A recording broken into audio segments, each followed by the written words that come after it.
This is First Timothy chapter 1. And, this is a beautiful book. I'm excited I get to read it and again and kind of chat about it a little bit.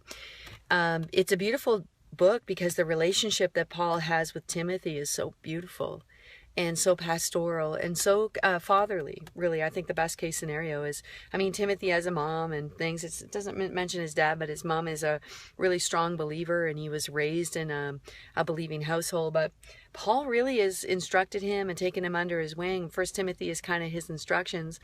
And the first thing, in verse 2, it says to Timothy, my true son in the faith, so just the posture that Paul has to father Timothy.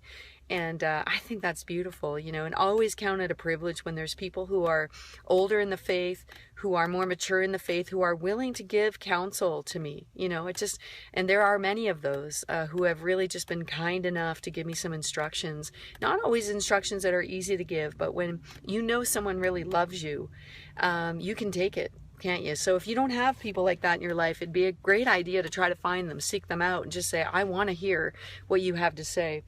The other thing is that he talks about taking a strong stand in doctrine, in what's true, and really standing up against those people who would try to make the gospel about something that's not. And he says a beautiful line in this chapter where he says, the goal of the command to be clear about the gospel is love.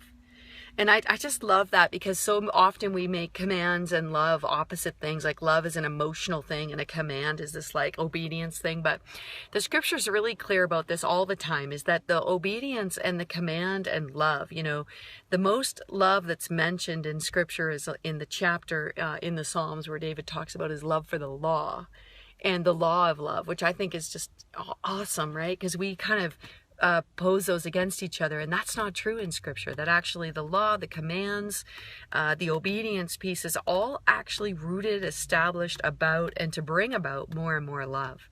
And that's ultimately the aim. The goal of this command is love, which comes from a pure heart and a good conscience and a sincere faith. And that's what I'm praying for you today.